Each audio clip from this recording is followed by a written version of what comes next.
Hey guys, welcome back to my YouTube channel. In this video, I'm going to be doing a CVT transmission fluid change on my 2010 Subaru Outback. It has almost 200,000 miles on it, and I don't think the fluid has been changed, so it's definitely in need of a change, and it'll be interesting to see what the fluid looks like. So stay tuned, guys.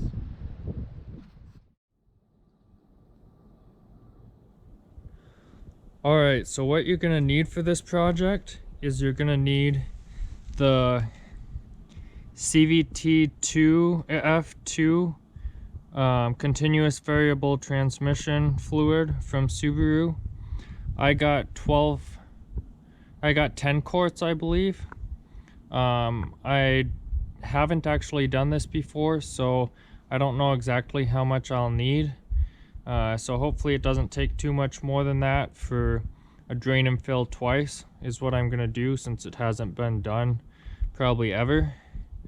And then you just need a drain pan of some kind, and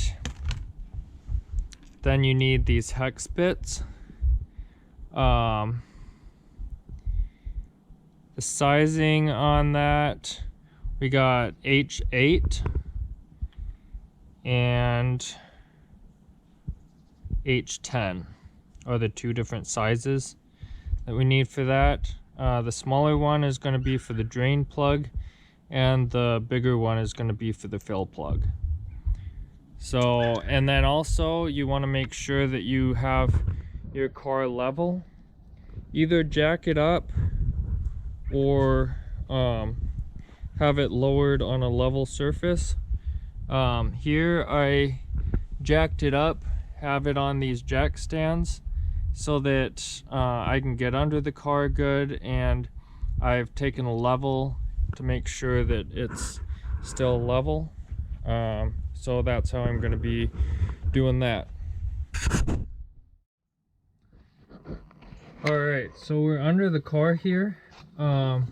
So this is where the transmission fluid is. The drain plug is right here. I just blasted it with some PB blaster. And then the fill plug is right up here.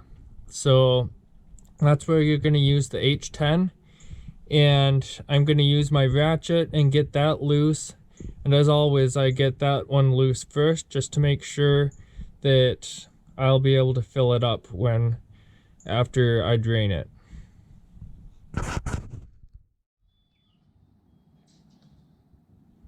Alright, so I got my handy pipe here. I'm gonna try that, see if this 3-foot pipe will help. Just again, make sure you support it down here so that you're not stripping threads or something. There we go. That broke it loose. It's real handy.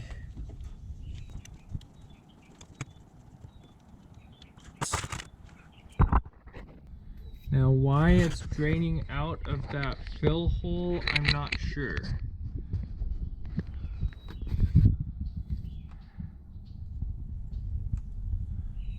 That kind of worries me.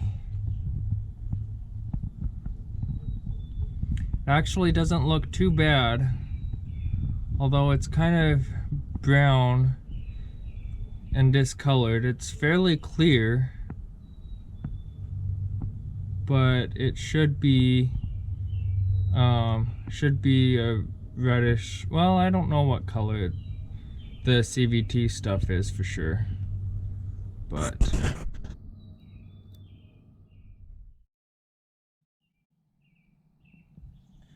alright, so I poured some of the old fluid into a clear plastic container, and it is very, very dark. So definitely needs changing, and should have been changed a long time ago. Fortunately, the transmission doesn't seem to be having any issues at the moment, but definitely time for it to be changed. Okay, so what I did was I put the finger tight put this drain plug back in, partly just so that it doesn't keep dripping out, and then I can move the drain pan over to underneath the drain hole. And then I'm gonna loosen the drain bolt and then drain it.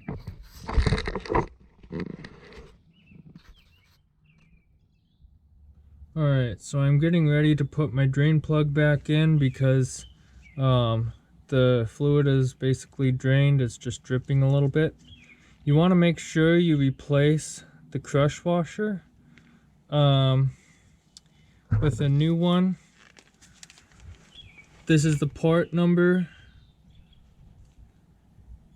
It's going to be, you're going to want to do this crush washer flat side face onto the bolt here, and then the crush side towards the drain pan.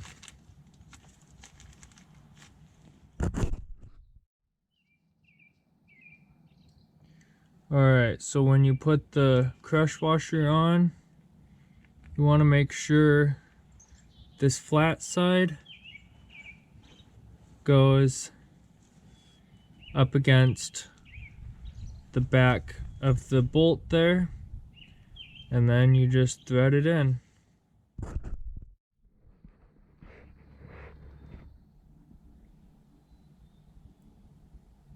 Alright guys, so this is the next day here. I didn't completely finish it up last night because I didn't start on it early enough, but what I have here is I have this hose that I bought for about $6 from Menards. It's a 10-foot length. I think I cut it a little bit to size, and I have it running up here from the fill hole down there, and I have that running all the way out here, and then I just have it hooked up to the door handle of my car. And it's a funnel. You can use a regular funnel if you want, but it's just a funnel that has these hose attachments things here, and then it will also open and shut depending on if you want to let the fluid out or not. So if it gets too full or something and you want to shut it, you can do that. So anyway, let's get started filling it back up. Alright, sad to say, that funnel did not work. A lot of people use just like a pump or something to get it in there, but I didn't want to be pumping in 4 or 5 quarts of transmission fluid, so I wanted to find a different way. And it appears so far that this regular funnel will work, and I think the reason the other funnel didn't work is that it had a screen. It has this screen in here that, like, I don't know, is supposed to like filter it, but the oil is obviously already good, and it's probably too thick really to go on through the screen very well. And I tried getting the screen out a little bit. I probably could get it out if I really tried, but I just decided to go get a different funnel, and that works much better.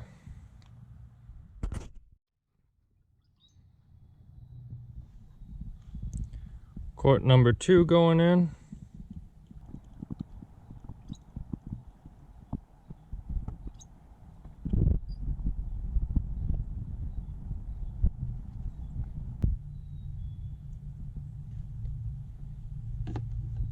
As you can see down here, This is much clearer than the other stuff. So it's a light green color, as you can kind of tell there. So much clearer and stuff than the old stuff. Alright guys, so rookie mistake here, just so you guys don't do this, is when I filled it up with this hose, the hose was sealed in there, so I actually overfilled it a little bit. And so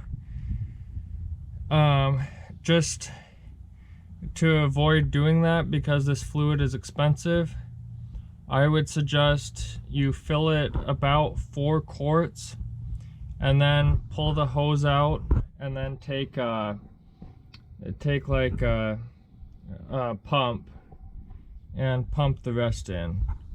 Or you can pump it all in if you want, but I just thought this was a quicker and easier method. You do have to, you know, clean the hose and all that stuff this way, but that's just another method you can do it that makes things a little bit easier.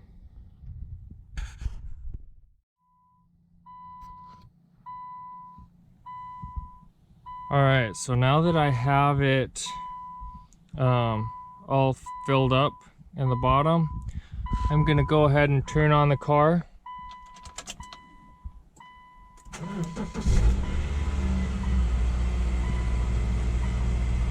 And then I'm gonna run it through each gear.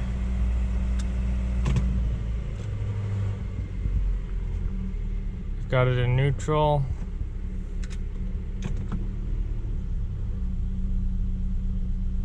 Reverse. Drive. I'll just put it back in neutral for now. Just let it sit there for a little while. Now I'm gonna go down here and just check what it's looking like down here. Things seem to be looking good.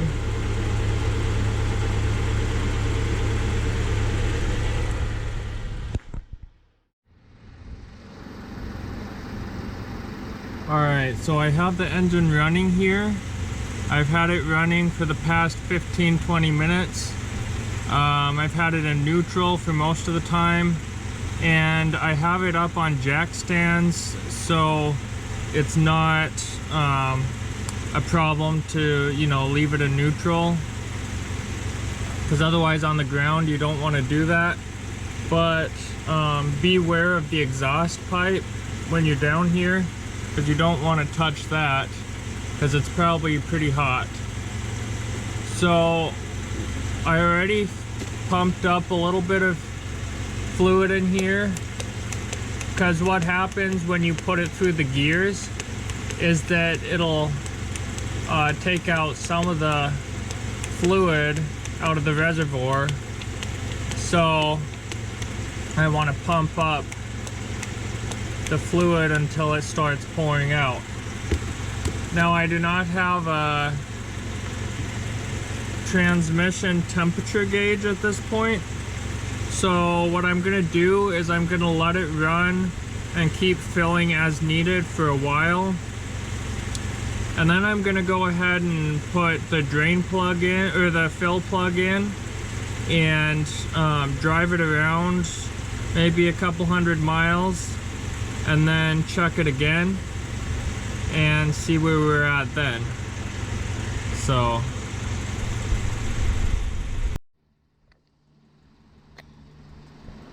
alright, so I do have some dripping out underneath there a little bit. The car is still running in neutral. I just thought I'd talk about a little bit about how much I actually used. So on this drain and fill, I used about 7.5 quarts. So these are all empty here. 1, 2, 3, 4, 5, 6, 7. This one's basically empty, and then this one's about half. So I am kind of a rookie at this because this is my very first time doing a CVT transmission, but and I probably wasted about a quart or so because I accidentally overfilled it. So again, do what I recommended and just fill it about 4 quarts with that tube if you want, and the funnel, and then go to like a pump like this, and then fill it the rest of the way.